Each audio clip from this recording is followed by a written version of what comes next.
Good morning, guys. First of all, I want to apologize for not getting a little video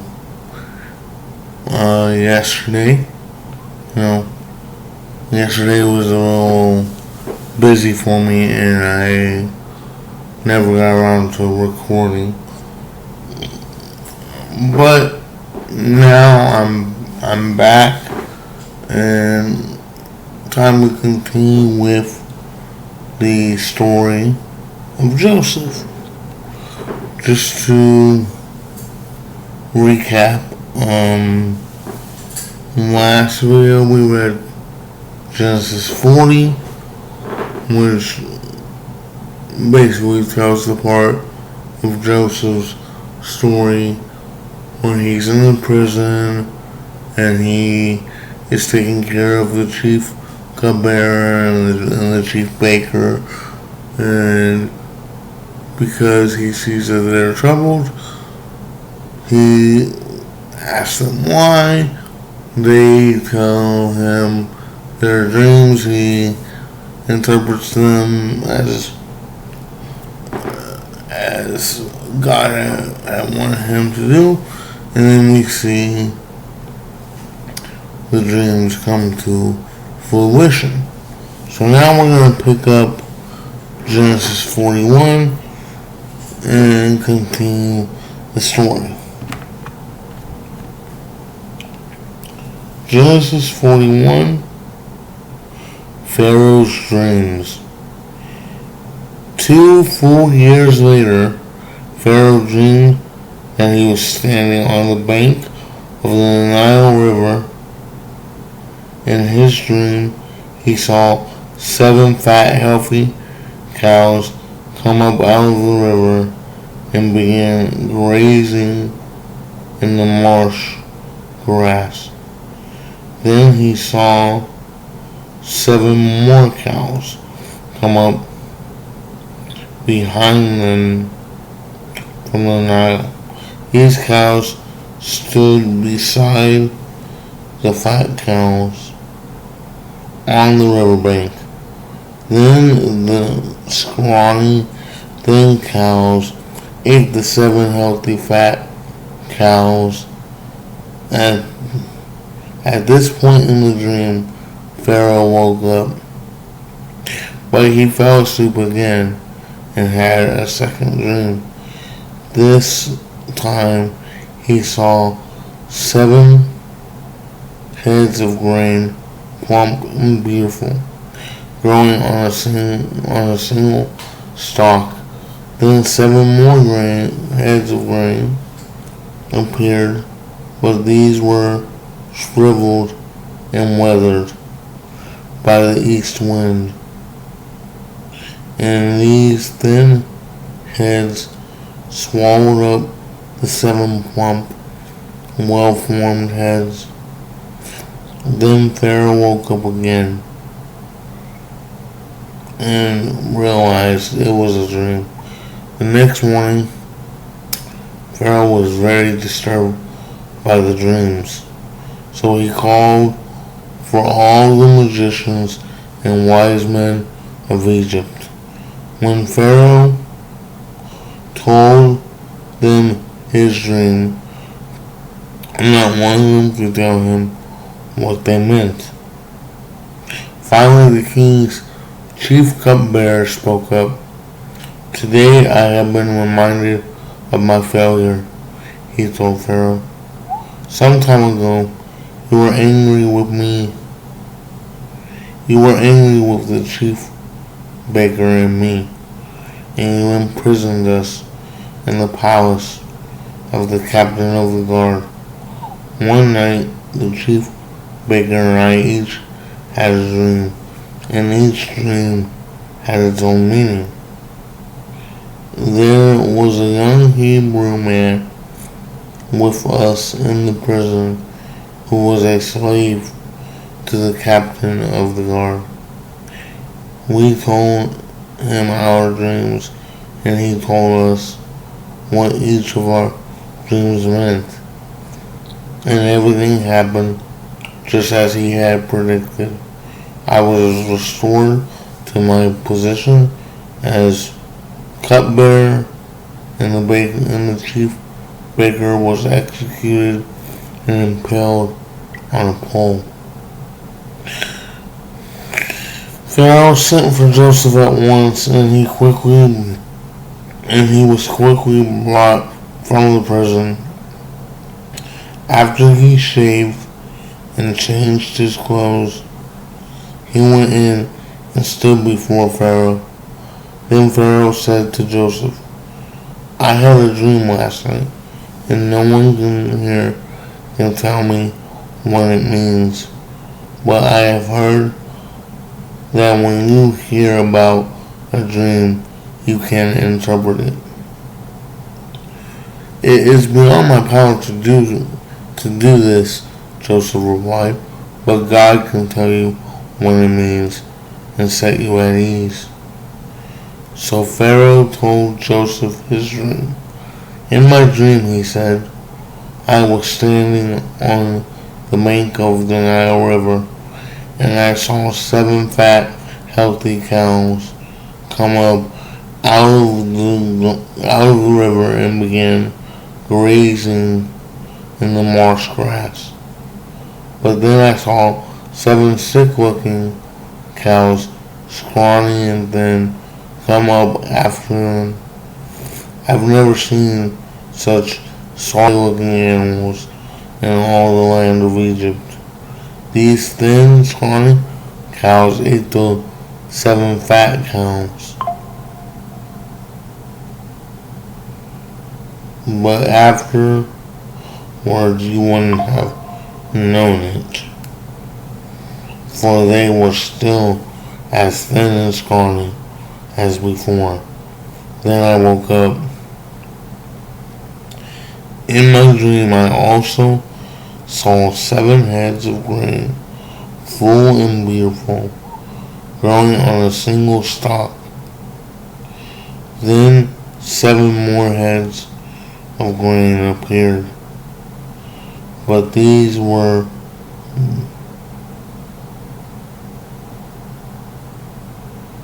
blighted, shriveled, and withered by the east wind. And the shriveled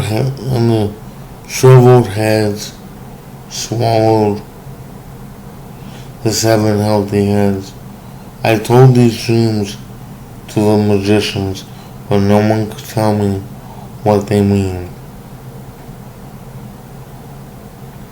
Joseph responded, "Both Pharaoh's dreams mean the same thing. God is telling Pharaoh in advance what he is about to do. The 7 healthy cows and the 7 healthy heads of grain both represent 7 years of prosperity. The 7 thin, scrawny cows that came up later, and the 7 thin heads of grain weathered by the east winds, represent 7 years of famine. This will happen just as I have described it, for God has revealed to Pharaoh in advance what he is about to do. The next 7 years will be a period of great prosperity throughout the land of Egypt, but afterwards there will be 7 years of famine, so great that all the prosperity will be forgotten in Egypt. Famine will destroy the land. The famine will be so severe that even the memory of the good years will be erased. As for having 2 similar dreams, it means that these events have been decreed by God, and he will soon make them happen. Therefore, Pharaoh should find an intelligent and wise man and put him in charge of the entire land of Egypt. Then Pharaoh should appoint supervisors over the land and let them collect 1/5 of all the crops during the 7 good years. Have them gather all the food produced in the good years that are just ahead, and bring it to Pharaoh's storehouses.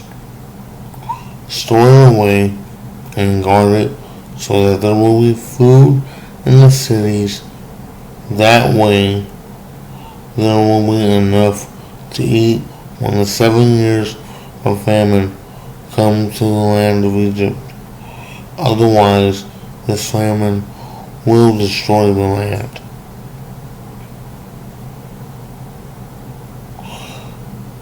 Joseph made ruler of Egypt.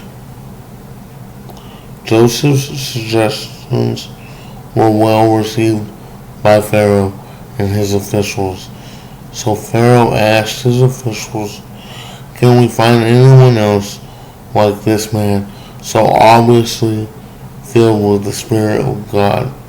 Then Pharaoh said to Joseph, "Since God has revealed the meaning of the dreams to you, clearly no one else is as intelligent or wise as you are. You will be in charge of my court, and all my people will take orders from you. Only I, sitting on my throne, will have a rank higher than yours." Pharaoh said to Joseph, "I hereby put you in charge of the entire land of Egypt." Then Pharaoh removed his signet ring from his hand and placed it on Joseph's finger. He dressed him in fine linen clothing and hung a gold chain around his neck. Then he had Joseph ride in the chariot reserved for his second in command. And wherever Joseph went, the command was shouted, "Kneel down."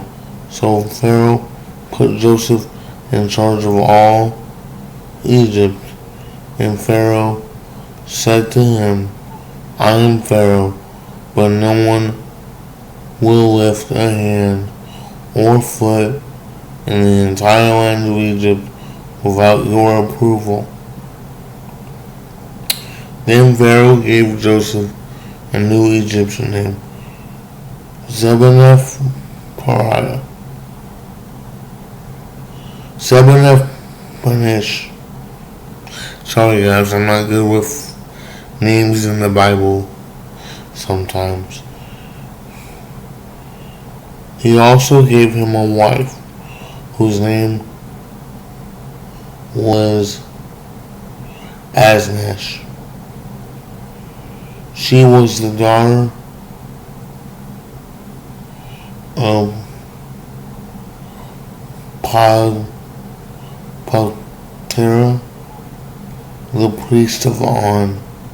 So Joseph took charge of the entire land of Egypt.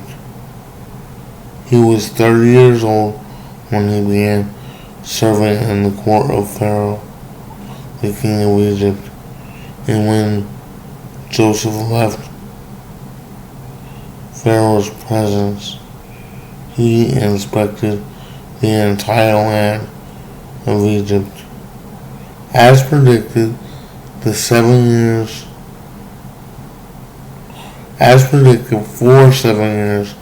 the land produced bumper crops. During those years, Joseph gathered all the crops grown in Egypt and stored the grain from the surrounding fields in the cities. He piled up huge amounts of grain like sand on the seashore. Finally, he stopped keeping records because there was too much to measure. During this time, before the first of the famine years, 2 sons were born to Joseph and his wife Asnash, the daughter of Pharaoh, of Panash, Batasha, the priest of On.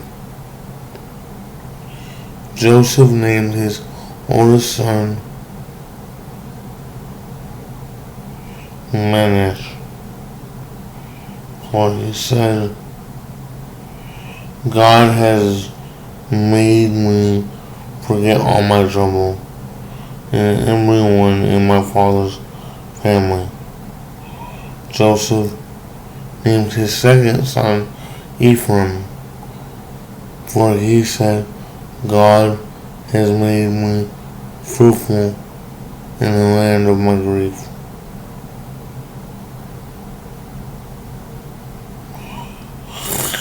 At last, the 7 years of bumper crops throughout the land of Egypt came to an end.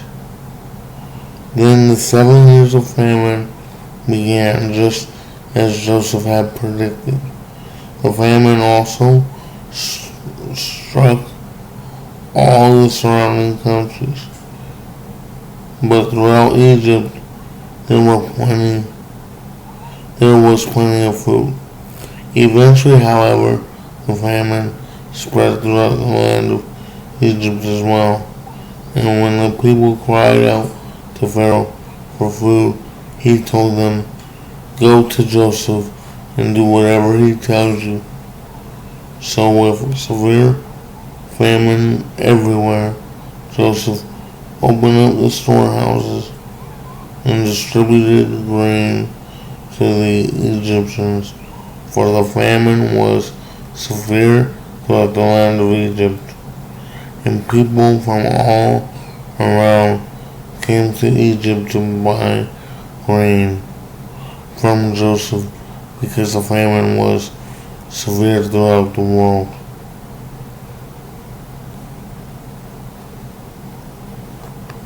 Okay guys, so I know that was a bit of a long chapter, but longer than I remembered it being.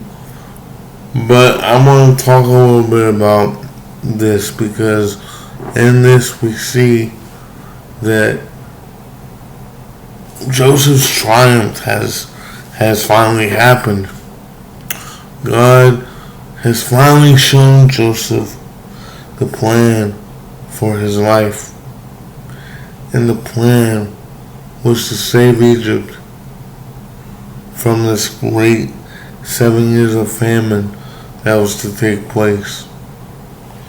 You see, the chapter 40 ended with the dreams of the cupbearer and the baker coming to fruition.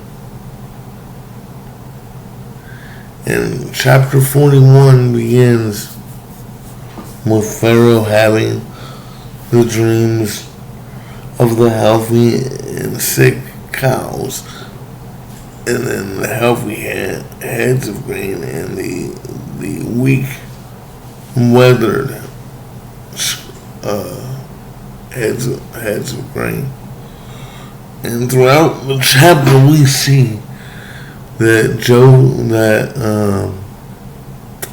Pharaoh is telling his dreams to everybody he can think of, his magicians, the men who he believes to be the wisest men in all of Egypt, and none of these men can tell him the meaning of the dreams.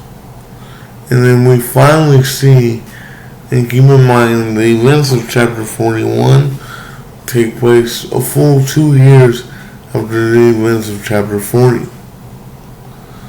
We see that finally, after 2 years, God makes the cupbearer remember Joseph, and the cupbearer tells Pharaoh about what happened that night in the prison with that day in the prison with Joseph, when he told of their dreams and how those dreams came true. So he is called before Pharaoh to tell him the meaning of the dreams. But even in that, we see that Joseph does not hesitate to give God the glory. We see that when Pharaoh addresses Joseph and says, I have told every man here my dream, and they can't tell me what it means, but I heard that you can interpret dreams. He says, it's beyond my ability, beyond my power to tell you the meaning of your dreams, but he says that God can tell him. And so Pharaoh tells Joseph his dreams, and he tells them what they need. 7 years of plentiful crops that they can feast upon. 7 years of famine, meaning no water, no food. And so Joseph is telling him what's going to happen. He's preparing Pharaoh because God prepared him. See, if God hadn't prepared Joseph through everything he had been through, with the stuff with his brothers, with being put in prison for sleeping with Potiphar's wife, which we know that he didn't do. That was a false accusation. If he hadn't prepared him through being able to interpret the dreams of the cupbearer and the chef, then this wouldn't have been possible. But we see that God had a plan all along. And I want to point something out too. Yes, we see that Joseph is, throughout all this, is following God's plan. But don't ever think that Joseph didn't have moments of questions with God, moments of doubt. You know, I'm sure he did. I mean, you think about it, Joseph gets sold into slavery,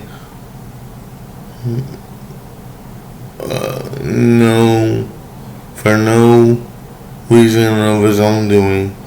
Maybe he was a little bit too big-headed and whatever, but Jacob was the one that allowed him to become big-headed. So, you know, and then he gets sold into slavery, works for Potiphar, begins a friendship with Potiphar as he's working for him.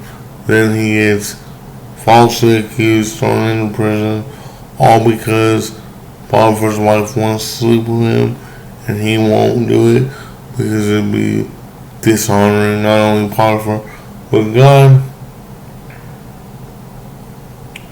Then he sits in there for 2+ years. You know, I don't know how long, because it says that he was there for some time before being tasked with taking care of the cupbearer and the chef. But then we see the cupbearer forgot about Joseph for 2 years. So, you know, he was there for 2+ years. And I'm sure there were moments of questions, forgotten moments of doubt, where he said, God, I've done nothing to deserve the treatment in which I've gotten over the years. Why are you letting this happen? You know? But in the same breath, and the same actions. Even though I'm sure there were moments of Joseph questioning God, he never stopped following God's works, following his orders. And now Joseph is reaping the benefits of the blessing, right? He's reaping the benefits. He gets blessed. He's reaping the benefits. He becomes the second most powerful man in all of Egypt. All because God allows him to be able to interpret Pharaoh's dream. And not only that, allows him to be able to tell Pharaoh how to deal with the situation. And so God is blessing Joseph, and through blessing Joseph, he blesses Potiphar, he blesses the entire land of Egypt. So I say that to say this. When you have moments of doubt, moments of questions, because maybe God's plan isn't aligned with what you thought it should be, it's okay to talk to God and say, God, what are you doing? What am I supposed to learn from this? But please understand this. Just because we might question God or doubt what's going on in our lives, please do not ever stop following God, because God's plan is a plan to make you prosper, not a plan to make you fail. Does it mean that you'll always succeed during the time in which you are being prepared for the blessing? No. But don't ever fail to follow Jesus. Because at the end of the day, God's plan is greater than our plans. God's plan is greater than my plan. God's plan is greater than the plans of the world and what the world has for you. And so I want to ask, don't ever, ever, ever stop following God, even when you question God's motives, question his reasons. Because if you continue on the path God has set for you, you will receive blessings beyond blessings beyond blessings. Remember that they might not, every blessing that you get isn't going to be as glorious as becoming the second in charge of a nation. The blessing might be a new job. The blessing might be a new baby if you're a married couple. That baby that you've been praying about, that might be the blessing. That job you've been praying about, that might be the blessing. But also remember that sometimes the blessing is things that we're not even looking at. Things that we're not even looking for. You could be working the best job you've ever had in your life and say, God, please allow me to have this promotion because I need the money. I need to be able to take care of my kids. Right? But God might say, no, you've done your time with this job. it's time to go out and find another one. Maybe you're a married couple and you've been struggling to have a baby and you want to have a baby, but for some reason it hasn't happened. The blessing could be that you have a miracle child. Or the blessing could be as simple as, especially in this economy, I have the money to pay my rent this month. Or I have the money to pay my rent and do other things I need to do. You know, the blessing might be, I have a busy job, but guess what? I've been given a new promotion at that job that allows me to spend more time with my kids, more time with the wife, more time with the husband. That might be your blessing. Who knows? Your blessing might be financial. It might be a pain that you've had for years that finally you figure out the problem and you figure out a way to make it go away. Whether that's surgery, whether that's whatever. You know, again, your blessings might not be the biggest thing, you know, for the world to see, but it could be the biggest thing for you, depending on the situation. But you're not going to get the blessing if you don't follow God's path. So I want to remind you, no matter what you might be going through, no matter whether you're questioning God, whether you're trying to figure out, you know, is God real? Should I continue to follow Him? I would say yes, because the kind of life that you're going to have following God and continuing to follow God is always going to be better than the life you have when you don't follow God. So remember, no matter what might be going on, always listen for God's voice. Always listen for His instruction. Anyway, well guys, I want to pray us out. And, yeah. So, Father, I want to come to you this morning and ask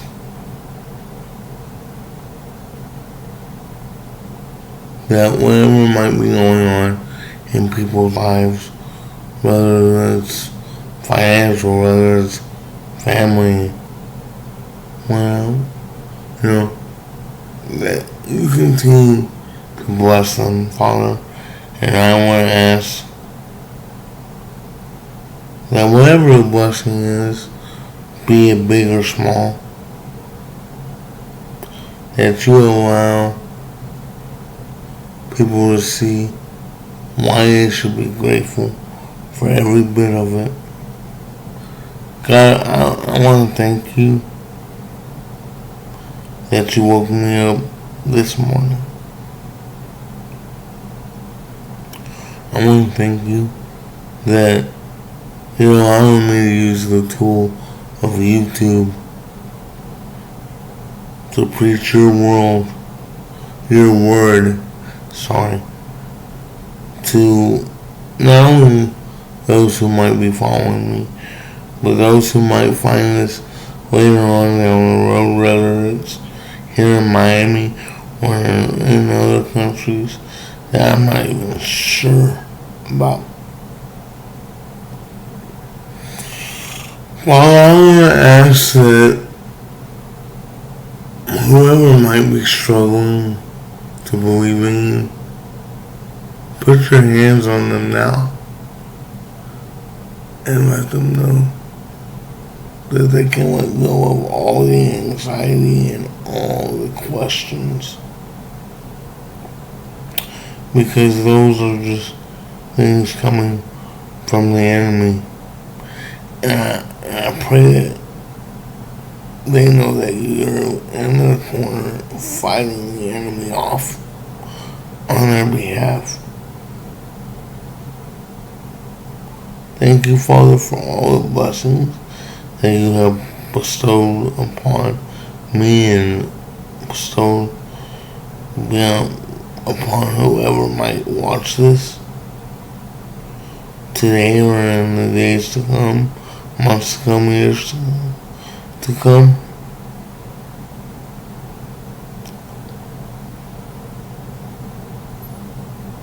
And Father, I just ask that you continue to rain blessings upon blessings down on each and every one of us. Thank you, Father, and have a great night. In your Son's name I pray, amen. Alright guys, so that was video number 6 on Joseph. And again, I want to apologize for not getting it out yesterday. Yesterday was a bit of a busy and hectic day for me. And I just, I couldn't really find time to record. But I'm back, and in order to make it up to you guys, I do plan on recording the next video and posting the next video sometime later today. Anyway, good night, guys, and have a blessed night and a blessed rest of your week. Alright, peace.